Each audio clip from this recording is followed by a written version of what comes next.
A gente é vítima de um ecossistema tóxico mesmo, de distração, que toma a economia de atenção, que tem uma série de problemas do mundo adulto que vão cruzar o mundo da criança e do adolescente de uma maneira inapropriada. Que a gente, na realidade, desenhou com a comunidade um plano de mudança do uso da cultura no celular dentro da escola. O celular não está na sala de aula, mas está fora. E está na vida deles.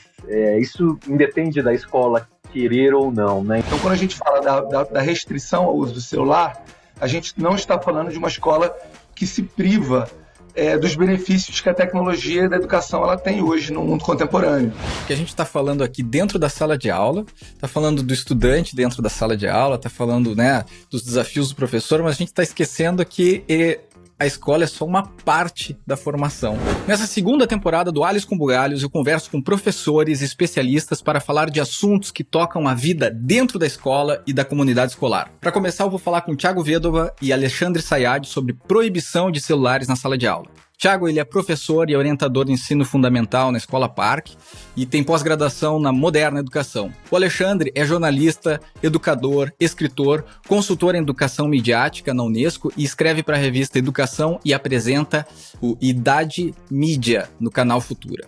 Bom, a gente vai começar esse assunto e eu quero dizer que esse é um podcast realizado com o apoio da Escola Parque e do Fórum Cultural. Vamos lá!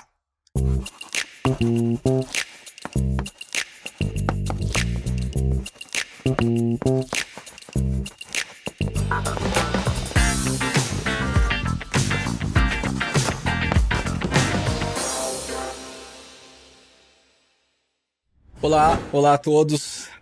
Sejam muito bem-vindos à segunda temporada do Alhos com Bugalhos. Então, eu vou começar atacando direto, assim.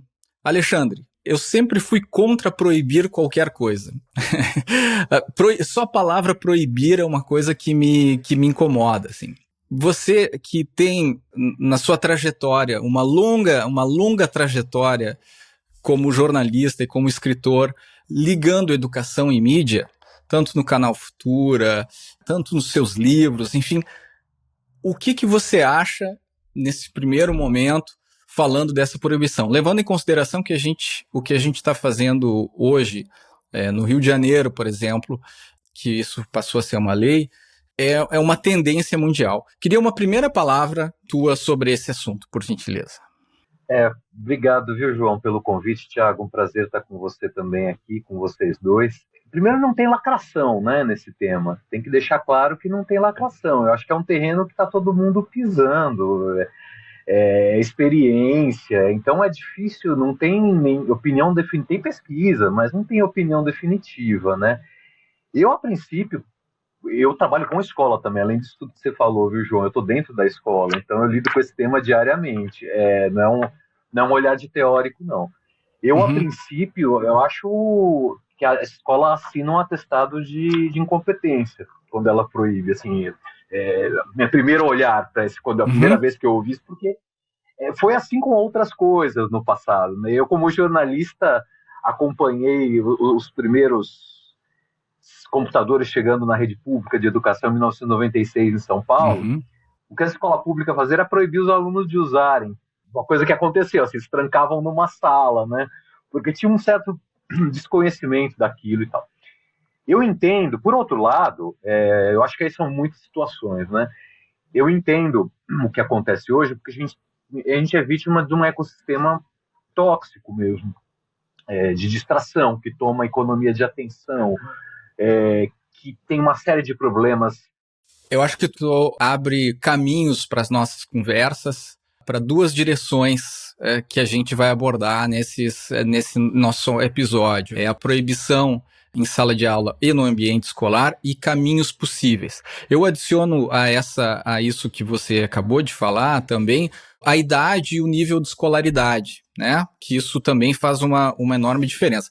Mas antes da gente continuar nisso, Thiago, eu sei que vocês na Escola Parque do Rio de Janeiro, vocês decidiram fazer a proibição e não foi algo ditatorial, foi um longo processo, assim. Como a gente já sabe o resultado desse processo, tu podia contar um pouco como é que foi esse processo, quem é que estava envolvido para tomar essa decisão e o que motivou essa decisão? Bom, olá, Alexandre, João. Eu acho que assim, a primeira coisa importante é que quando a gente falou a palavra proibição, só esse termo ele foi motivo de muita discussão interna. E a gente costuma dizer que a gente, na realidade, desenhou com a comunidade um plano de mudança do uso da cultura no celular dentro da escola, que, num primeiro momento, envolveu a proibição do celular no ambiente escolar, dentro de sala de aula e fora de sala de aula, também nos recreios. E eu acho que para a gente falar sobre essa jornada, a gente precisa um pouco separar a ideia de uma escola sem celular, quando a gente está falando de uma escola que tem um público socialmente privilegiado, a gente não está falando de uma escola sem conexão, de uma escola analógica. Porque, por exemplo, dentro da Escola Parque, a gente possui, dentro do material escolar, a aquisição de Chromebooks ou de laptops. E a escola também disponibiliza para aqueles estudantes que não têm condição de pagar Chromebooks para que eles possam ter um dispositivo eletrônico dentro do ambiente escolar. Então, quando a gente fala da restrição ao uso do celular, a gente não está falando de uma escola que se priva dos benefícios que a tecnologia da educação ela tem hoje no mundo contemporâneo, né? Quando a gente usa a restrição ou a proibição, a gente está falando de uma questão de saúde pública que envolveu uma série de questões que o celular e o ambiente online tomou na vida dos estudantes, né? A gente está falando de um período extremamente recente. Eu entrei em sala de aula pela primeira vez em 2005. A gente não tinha, naquele momento, smartphones na mão dos nossos estudantes. A gente não tinha ainda uma internet de banda larga altamente democrática, 4G. A gente não tinha streaming, a gente não tinha redes sociais, isso estava se engatinhando, né, no processo. E a gente teve um período muito grande de desregulamentação e de aquisição de tecnologias muito potentes aliada a uma desregulamentação. Tanto uma desregulamentação parental, quanto uma desregulamentação desse próprio império do algoritmo que a gente vivenciou. Então, eu acho que esses componentes, eles trouxeram bastante malefícios, que não são temas apenas da saúde mental escolar e de outros problemas associados ao uso do smartphone, mas problemas de saúde pública, que eu acho que a gente começa a ter uma geração de famílias altamente preocupadas com o que aconteceu com as novas gerações e com a humanidade de forma geral, porque eu acho que todos nós, quando fazemos uma autoavaliação crítica e honesta, a gente percebe que a gente gasta tempo demais com o celular, com propósitos que não são efetivamente produtivos, não geraram questões efetivamente positivas para a sociedade em geral. Perfeito. Eu acho, Thiago, que tem uma série de questões que são... você abre possibilidade de discutir vários assuntos. Talvez o mais fácil de discutir entre eles, ou mais que está na ponta da língua da gente em qualquer discussão, que eu digo que é a filosofia de boteco, é o impacto das redes sociais nas nossas vidas e, obviamente, na vida dos estudantes. E eu acho que isso é uma coisa que merece que a gente discuta e avalie. Mas antes da gente se aprofundar também nisso, eu queria, Alexandre, perguntar para você, na verdade são duas perguntas em uma, assim, né? Sob o ponto de vista da educação midiática, e aí tu vai ter que nos explicar o que é essa educação midiática, quais seriam os prejuízos, né, do uso especificamente do telefone em sala de aula nesse momento? Obviamente tem muitas questões, eu sei que a questão é profunda, mas se a gente pudesse resumir isso, o que é educação midiática e qual é o lado negativo, então, do uso do telefone em sala de aula, na tua opinião?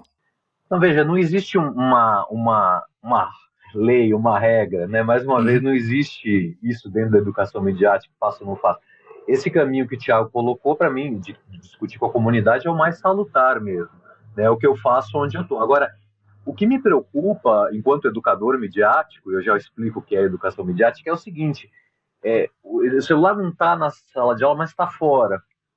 E está na vida deles. Isso independe da escola querer ou não, né? Então, eu lembro de discussões pré-algorítmicas sobre rede social, que eu lembro de fazer formação de professor, o professor falar, não me interessa em trabalhar com Facebook. para que eu vou trabalhar com o Facebook? E a resposta um pouco era, olha, você não se interessa, mas seu aluno se interessa. Então, assim, você não vai estar lá, mas ele vai estar.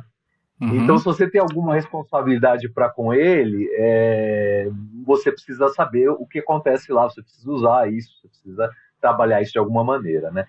Aí, o que é educação midiática, o que mais me preocupa, então, portanto, como educação midiática, o uso celular, é a parte cultural que esses aparelhos já fazem parte do nosso dia a dia, que independem de uma decisão ou não da escola. E talvez seja mais relacionado com uma educação familiar e parental, de como essas regras são colocadas dentro da casa, da família, e isso vai seguir na vida dele, né? Então, a escola proibir não significa que o celular deixou de fazer parte da vida dele, você privilegia aquele espaço, aquele momento, mas depois a gente não sabe. E eles precisam da educação para o depois. Aí que tá. E o que acho que se tem uma coisa certa que a educação midiática propõe é saber ler, analisar, criticar e produzir comunicação nesse tempo que a gente vive, que é altamente conectado, que é mediado por algoritmos, que temos esse aparelhinho na nossa mão que faz uma mediação da nossa visão com o mundo, né? É isso que a educação midiática propõe, é uma educação voltada para a leitura do mundo por meio das mídias, sobretudo digitais e algorítmicas, dizendo assim, mas não só, né?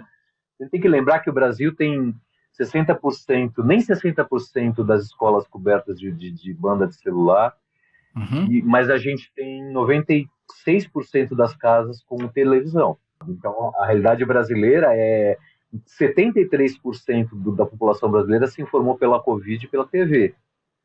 Não foi pelo aparelho celular. Então, assim, em países na África, na América Latina, no leste europeu e alguns países da Ásia, os meios tradicionais ainda têm muita presença. Então, você precisa educar, inclusive, para os meios tradicionais, tá? Mas, virando um pouco essa página, eu sempre lembro das escolas Waldorf, assim, de filosofia Waldorf, quando eu penso nisso, né? Elas aqui em São Paulo, as escolas Waldorf são escolas guiadas por uma filosofia totalmente anticonsumista, entre outras coisas, o que é maravilhoso, por um lado. Você tem uma ideia, as crianças produzem a sua própria mochila de couro, elas não compram uma mochila de marca. Mas, por outro lado, assim, os jovens, sobretudo a partir do F2 e médio, dos últimos anos do fundamental do médio, as escolas entraram meio numa crise com essa história da tecnologia, porque elas ficaram isoladas desse mundo, as escolas, e elas não conseguiram aproximar nem as famílias, entraram numa crise violenta aqui em São Paulo, sobretudo com o tratamento com os jovens, né? E inclusive histórias de bullying horrorosas aconteceram, porque isso passou ao largo do debate escolar. Eu não estou dizendo que isso vai acontecer com a proibição. Inclusive na escola onde eu sou consultor, eu segui um caminho parecido com o Thiago. Mas, como eu falei, eu acho que tem meios aí, tem coisas no meio. A educação midiática não tem uma... A própria discussão, essa discussão que a gente está tendo, é parte da educação midiática. Ela não tem uma receita de bolo para isso, entendeu?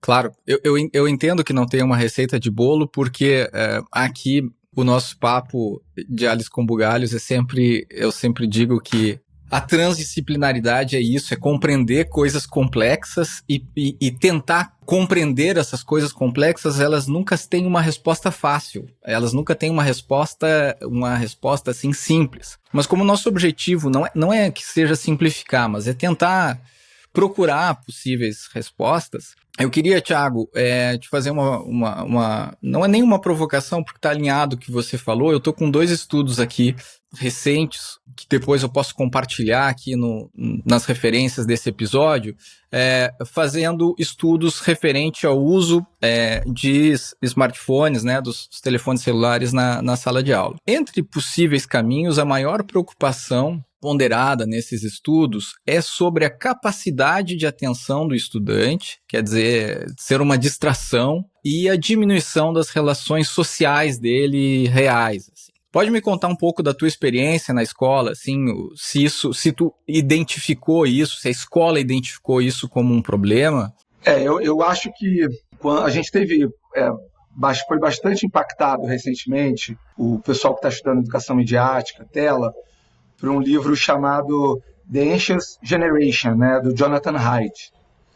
Ele foi um livro que foi publicado há pouco tempo e ele gerou um certo frisson na internet, e ele fala de duas coisas. Ele tem uma tese que tem duas coisas muito importantes, né?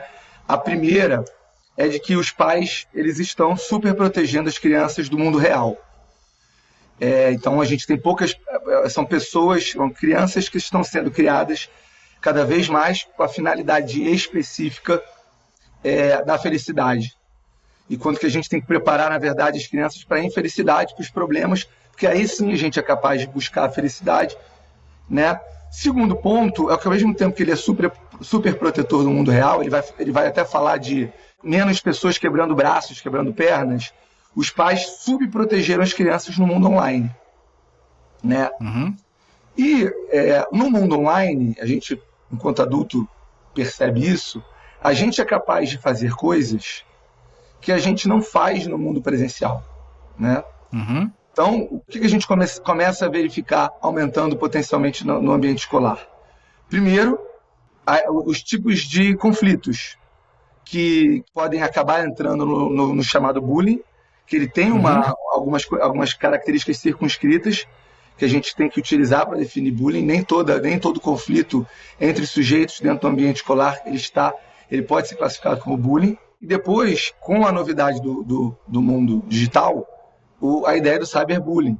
Então, muitas vezes, conflito entre jovens e tensões entre jovens, que sempre aconteceram no ambiente escolar, né, na vida inteira, elas passam a ter uma característica de serem praticamente 24 horas, considerando que muitas vezes esses jovens dormem menos, dormem ao lado de um aparelho celular e ficam muito tempo conectados e são distraídos muitas vezes no seu próprio sono com o aparelho celular se comunicando com eles. Do outro lado, com essa geração que passou a nascer com a rede social e com o streaming, né? Eu lido com Fundamental 2, então eles já nasceram com o YouTube, com o Spotify, com todas as empresas de streaming que existem hoje de audiovisual. Foi uma geração muito acostumada com o que eles querem assistir, quando eles querem assistir, como eles querem assistir. Considerando que, inclusive, hoje a gente pode acelerar filmes, né? Acelerar vídeos do YouTube, acelerar trocas de mensagens de áudio. As experiências educativas elas precisam ser transformadas drasticamente, porque elas lidam com um público que parte dessa premissa, né? E que tem, sim, uma capacidade de atenção cada vez mais restrita, porque tem uma lógica de querer pautar o que quer ver, quando quer ver e como quer ver. Então, eu acho que quando a gente mantém uma escola, por exemplo, num primeiro momento, a gente não quer construir uma escola em que o celular ele é proibido por si. Eu acho que a gente precisou dar alguns passos atrás para investir o que a gente vem investindo há algum tempo, que o Alexandre vem trazendo, que é trocas com a comunidade, assembleias e construção de educação midiática. A gente, na Escola Parque, por exemplo, passou a ter tempos na grade dedicados à educação midiática e trocando com os estudantes há pouco tempo, porque a gente percebe que a gente precisa reeducar uma geração que viveu nesse contexto de muita autonomia para poder utilizar o celular. Isso vai gerar todas essas questões que envolvem a distração, que envolvem o aparelho também, a troca de mensagens instantâneas, as redes sociais, entraram no campo da mediação entre esses alunos, né, na vida deles. Pegando a tua fala, Thiago, te faço essa provocação, Alexandre. Como eu disse inicialmente, eu sou anti qualquer proibição, mas eu venho de uma formação, eu passei a minha carreira acadêmica, pessoal, por muitas etapas, né? A primeira formação acadêmica foi de farmacêutico, né? E eu acabo fazendo muitas analogias que são do mundo médico-farmacêutico, e eu sempre digo do risco-benefício. Então eu queria fazer essa analogia para te fazer essa provocação, tá, Alexandre? Risco-benefício é sempre... A gente decide por um medicamento, todos os medicamentos têm efeito adverso. E a gente decide se vai usar ou não por essa relação risco-benefício. Quer dizer, se o benefício dele é melhor que o maior, né, que o risco, a gente então prescreve esse medicamento, sabendo dos riscos do efeito adverso. Trazendo essa quase uma metáfora, né, para proibição dos celulares, eu entendo que essa proibição, por ela estar acontecendo globalmente, né, aqui onde eu moro, na França, passou a ser a orientação primordial, na Itália, na Inglaterra, enfim, você é consultor da Unesco, né, Alexandre, conhece bem esse panorama mundial. No meu ponto de vista, eu considero que nesse momento histórico, eu não posso dizer que daqui a um ano vai ser assim, ou se daqui a um ano vai ser assim. No risco-benefício, me parece que esses artigos que eu comentei com você, que falam o risco do uso do telefone, ele é maior do que o benefício hoje em sala de aula. O que você acha dessa afirmação dentro desse contexto? Sem desconsiderar tudo isso que a gente está falando, que é um problema mais complexo, que a gente precisa discutir, que tem um caminho. Claro. Olha, João, eu acho que o risco-benefício no ambiente escolar é pela restrição total. Na sala de aula eu tenho dúvida. É por um motivo, em atividades específicas, né? Não liberado o tempo inteiro. Porque sempre foi, né? Assim, pelo menos eu acho que o celular, olhado como um objeto lá dentro, que não afeta a conectividade, como o Thiago falou, nas escolas que estão preparadas para isso. Mas eu gosto de... Primeiro assim, eu tenho um pouco de restrição, um olhar... Eu sei que não foi... A analogia tua veio da farmacêutica, mas eu tenho um pouco de restrição do olhar pediátrico, que tem sido muito considerado nessa questão, porque assim, a Sociedade Brasileira de Pediatria, fala em resposta simples, você vai no site, você baixa um manual, tem um tempo de tela por idade. Se você acha que isso resolve a tua vida, não precisa nem debater, você baixa esse manual, tá lá, tá pronto, tá lá na SBP, Sociedade Brasileira de Pediatria. E eu acho que essa questão, ela não passa só por aí. Você mesmo, né, colocou que essa é uma questão multidisciplinar. Eu sou um filhote do Pierre Levy nessa história das mídias. Eu acho que quando a gente está falando de mídia, a gente está falando de linguagem e de expressão, né? A gente não pode esquecer que tem toda uma geração que se expressa pelo meio digital. Não à toa a gente considera que existe arte digital. Se existe arte digital, existe uma linguagem digital, existe um olhar de mundo mediado pelo digital e, posteriormente, pelo algoritmo.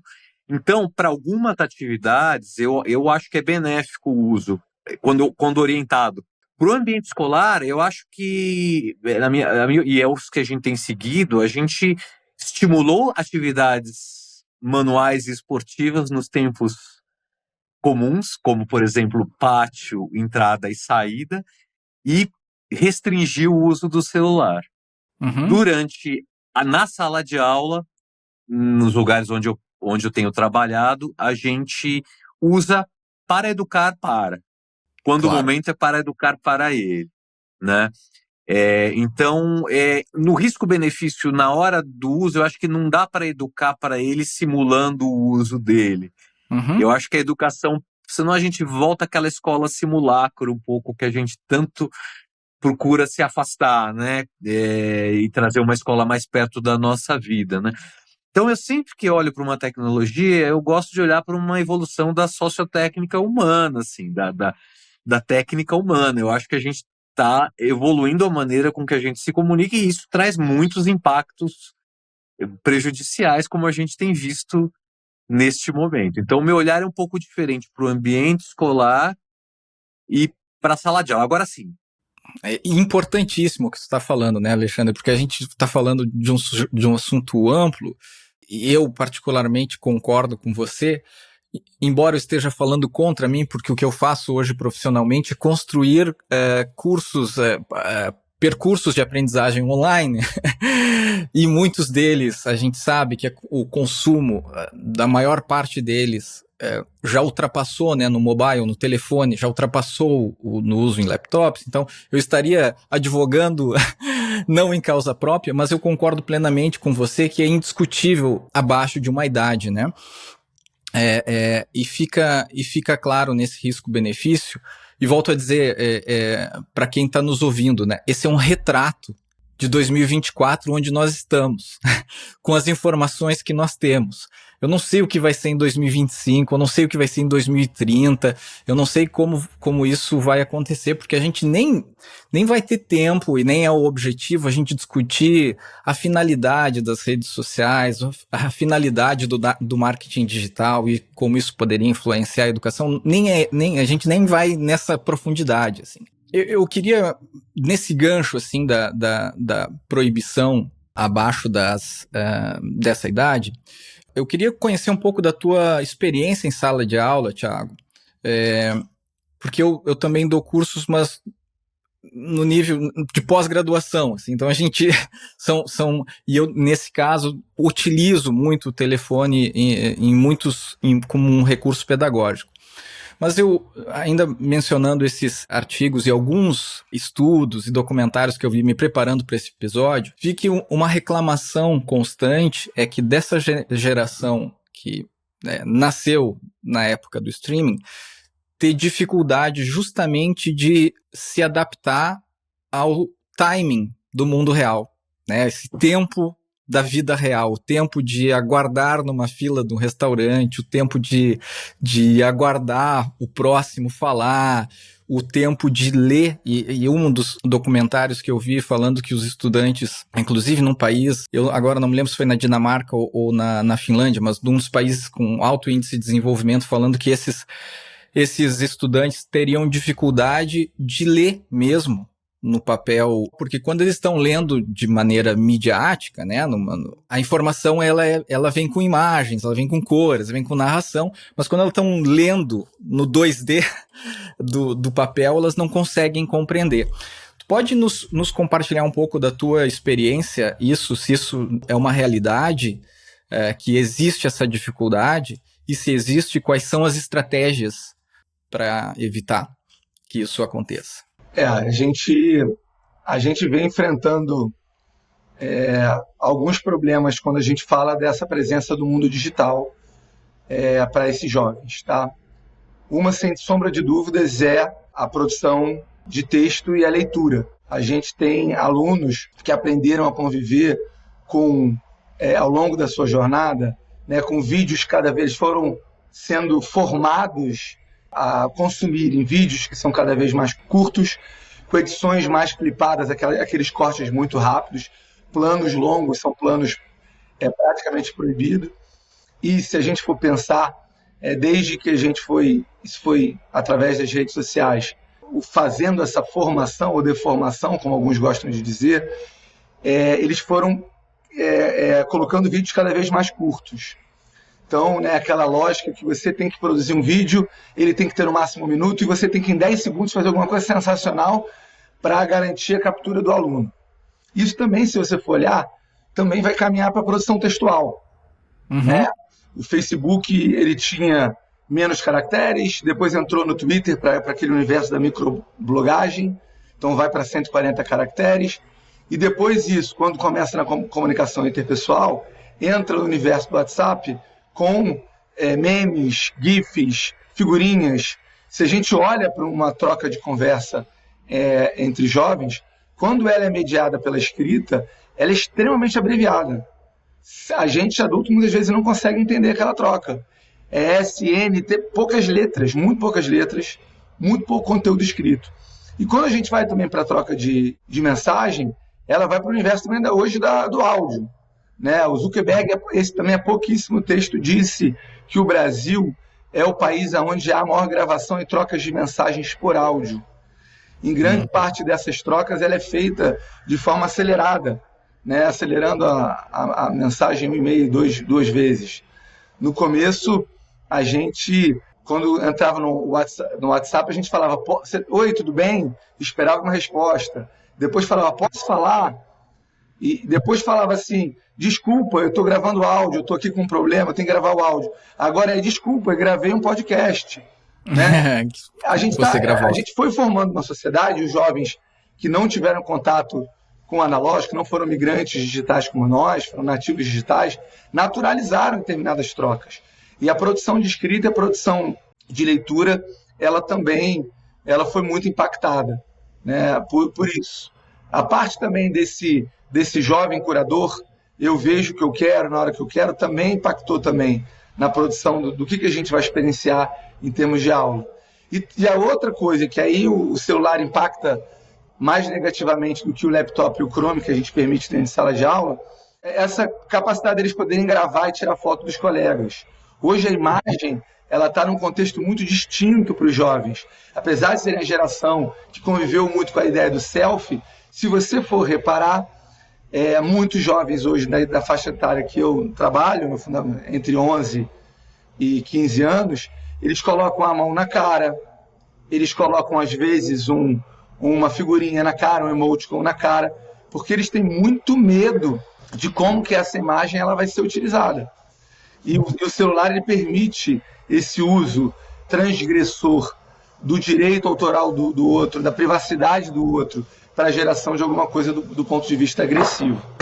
Um outro problema também, que acho que a gente pode desdobrar daqui a pouco, é como que a gente tem uma sociedade que está mais, e aí é um conceito que surgiu agora, mediatizada.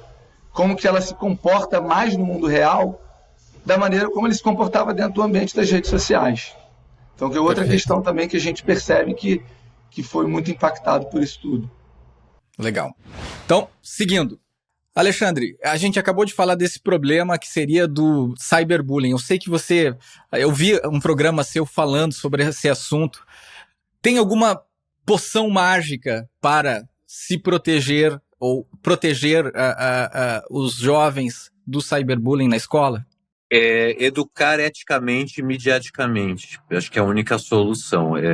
Neste caso específico, a convivência online tem um peso. E as relações online têm um peso. Thiago, para você, qual é a sua palavra sobre o cyberbullying? Usando uma linguagem escolar, eu acho que o Alexandre gabaritou. A gente precisa educar e trazer a questão ética. Eu acho que isso como um elemento central. A gente vai sempre... A mídia em si, eu concordo com o Alexandre, ela sempre foi discutida, o excesso do uso da mídia, a novidade, né? Tem gente que quebrava lá as prensas, quando surgiu a imprensa, né? A gente precisa educar. O grande problema, dessa vez, é que as mudanças elas aconteceram de uma maneira muito rápida e acelerada, sabe? E a gente agora está chegando na inteligência artificial, que é um outro ponto também que a gente podia discutir isso em escola, e a gente é surpreendido por isso de uma maneira muito potente. Então, a gente precisa muito discutir educação midiática e ética, mas a gente não teve tempo para isso. Com uma pandemia no meio, em que as crianças foram empurradas para as telas, a gente está correndo atrás do tempo, sabe? Perfeito. E sempre a gente corre atrás do tempo, mas dessa vez a coisa foi muito rápida. E agora a gente começa a ver comunidades falando, eu não quero, meu filho não pode usar celular, ele não tem mais. A gente começa a conviver aqui, eu trabalho no Fundamental 2, com o sexto ano, onde pela primeira vez 20% dos alunos somente têm celular, coisa que era 90% há 3 anos atrás, sabe? Então eu acho que a gente está percebendo que a coisa esticou, andou demais e a gente está precisando voltar atrás, investir muito na educação midiática e na ética do cuidado. Uma última pergunta para vocês, Alexandre, como é que a gente faz? Porque a gente está falando aqui dentro da sala de aula, está falando do estudante dentro da sala de aula, está falando, né, dos desafios do professor, mas a gente está esquecendo que a escola é só uma parte da formação. Como é que a gente lida com isso? A comunidade escolar ela é muito grande, mas falando aqui com os pais, muitos deles que nos escutam, como é que a gente lida com isso sendo pai? Primeiro, a questão das mídias, a educação midiática é um processo de aprendizagem permanente, né? Deve ser um processo de aprendizagem permanente. Né? Ele não se esgota no tempo dos ciclos formais de ensino. E ele não se esgota no ambiente espacial da escola, mesmo porque a gente está falando de um aparelho que é móvel. Né? Então, precisa de uma aldeia toda para educar uma criança, que é aquele provérbio africano antigo, é mais do que nunca. Você vai precisar da aldeia inteira. Os pais estão precisando de formação. Não só nisso, eles estão precisando de formação, mas por uma série de transformações que a própria educação está sofrendo, eles não conseguem acompanhar. Eles tendem a comparar a escola do tempo deles com a escola que os filhos estão, e esquecem que o contexto mudou. Então, o que eu tenho feito e estimulado é que os pais tenham uma formação simultânea aos filhos para uma série de questões, para que todos possam caminhar no mesmo passo. É excelente a tua dica e a gente corre risco, né, a todo momento de se tornar o velho que fica falando do passado e dizendo que o passado era melhor porque era diferente, né? Thiago, além da formação dos pais, tem algum conselho para como envolvê-los nesse processo? Eu acho que, primeiro, o que o Alexandre fala é muito importante, né? Assim como a escola precisa de uma educação familiar para a gente poder ter um ambiente positivo, hoje as famílias mais do que nunca precisam de uma formação. A gente vem fazendo muito isso aqui, transformar a escola numa escola mais permeável para as famílias, trazendo, se a gente antes tinha reuniões para falar da organização escolar, a gente hoje mensalmente chama as escolas para falar de temas e para trocar ideia. E para formar, e fala de inteligência artificial, é o tema de um dia, rede social é o tema do outro, o plano é construído em conjunto com as famílias, isso é muito importante. Agora, eu acho que as famílias precisam conversar com os filhos, né? Eu acho que as pessoas estão com pouco tempo para isso. Então, além de ter, talvez, dispositivos que existem hoje para fazer um controle parental, da onde os filhos estão navegando, evitar deep web, evitar determinados ambientes que não são seguros para os filhos, eu acho que eles precisam conversar e ter espaço para entender para onde os filhos estão caminhando, né? E muitas vezes isso não acontece. Na própria família, na hora do jantar, do almoço, nos ambientes de troca, cada um está fazendo de um jeito, ou eles estão pegando o telefone, estão também usando o telefone naquele momento que ele tem uma oportunidade de conversa. Então precisa caminhar junto, né? Ninguém tem que estar caminhando um pouco mais do lado dos filhos para entender um pouco esses contextos com os quais eles vivem e não a gente ficar no lugar só de crítica. Olha só, meu filho escuta trap. Eu, particularmente, pessoalmente, é a coisa que eu acho mais estranho, pela letra, pelo ritmo, né? Por não ser, para mim, um ritmo dançante. Mas tem algum motivo para que esses jovens estão todos escutando trap, né? Trash and rap. E a gente precisa entender e conversar, né? Então eu acho que isso está faltando também muito, né? Uma relação que tem um pouco mais de conversa. E do outro lado, que essas famílias possam ter mais formação mesmo sobre a educação midiática, entender um pouco mais o que está acontecendo aí nessa geração, né? Obrigado, Thiago, pelas suas palavras. Obrigado, Alexandre. Muito obrigado pelo tempo de vocês. A gente finalizar esse papo justamente dizendo que a gente precisa conversar mais. A gente nem combinou esse final, mas, bom, eu acho que faz todo sentido, né? A gente está falando em proibição e, às vezes, o pai ou mesmo o professor, né? O professor dizer, bom, com o celular na mão, dizendo não usem celular, é a mesma coisa que o pai em casa dizendo, larguem do celular se ele não larga nunca. Então, eu acho que essa nossa formação como educadores, como pais, a gente esquece que a gente é influencer, né, daqueles que nos cercam.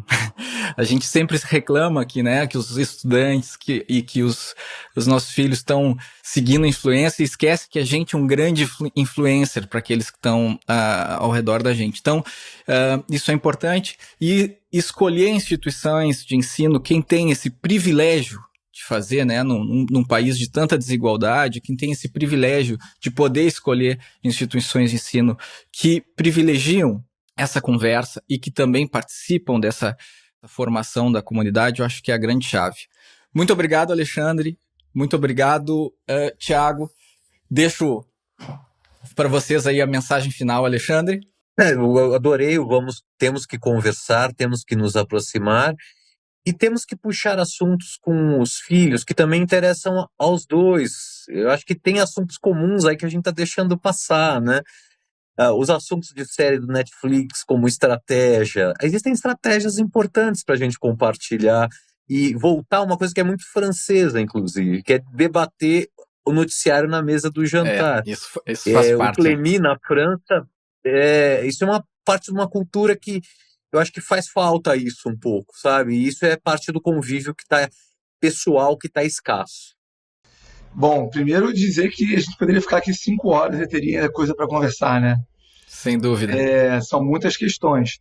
Eu acho que a gente queria também dizer isso. Eu acho que a gente, para além de conversar, a gente precisa conhecer um pouco também, né? Não adianta só demonizar. Se a gente, por exemplo, agora que a inteligência artificial está na fronteira, eu acho que a internet foi criada por nós. Só que a um determinado momento a gente se ausentou e deixou o algoritmo um pouco livre demais. A gente precisa conhecer e a gente precisa, a partir daí, conversar. Não adianta, né, ter uma postura catastrófica, alarmista com relação, por exemplo, à inteligência artificial e não experimentar um pouquinho ela. Né? Acho que eu diria isso também, eu acrescentaria isso, sabe? Não adianta a gente só demonizar sem conhecer, e a gente, para conversar com eles, a gente precisa conhecer minimamente. E aí que a gente vai chegar aonde o Alexandre chegou, que é nas convergências. Se a gente também não procurar esses jovens que estão apartados de uma conversa diária com a gente, sem começar na aproximação por conhecendo um pouquinho do universo deles, a gente depois vai ter dificuldade para extrair o que é aquilo que a gente, das milhares de coisas que a gente tem em comum. E fazer mais coisa offline também. Eu acho que não adianta criticar e demonizar o ambiente online e não também a gente, enquanto responsáveis, pais e mães, não trouxermos o mundo offline, no ambiente offline, a brincadeira, a leitura. Isso a escola não vai conseguir trazer sozinha. A escola não vai produzir leitores sozinha. A escola não vai produzir atletas ou amantes da natureza sozinha. A gente precisa das famílias também criando esses espaços e esses ambientes no cotidiano da vida desses alunos, da vida familiar desses alunos. Sem dúvida nenhuma. Gente, muito obrigado. Foi um excelente papo. Como você disse, Thiago, a gente poderia ficar horas, mas foi um prazer ter conversado com vocês. Até o nosso próximo papo. Até mais. Olá, pessoal. Eu sou Henrique Stefanello, pai do Érico, menino de 6 anos. O uso do celular, acho que desde casa até a escola, é um motivo de muita preocupação da gente aqui em casa, porque realmente é bem difícil evitar que uma criança hoje fique longe das telas, né? Então, a gente teve um cuidado de atrasar um pouco esse contato, mas à medida que o tempo vai passando, vai ficando cada vez mais difícil. Em relação à educação, eu imagino que nos primeiros anos, principalmente, esse acesso ao celular na sala de aula deve ser combatido com todas as forças. Por óbvio, à medida que a criança for crescendo, a complexidade das tarefas e o próprio acesso à informação, o celular ou o computador, o tablet, pode ser uma ferramenta de uso, né, para aquisição de conhecimento e resolução dos problemas mais complexos. Acho também que é bem importante que existam protocolos específicos na escola para que tanto os pais, quanto os alunos, quanto os próprios professores saibam claramente quais são as regras. A gente percebe que isso muitas vezes é causa de conflitos pela falta de informação e inclusive de um regramento mais específico. Era isso. Um abraço.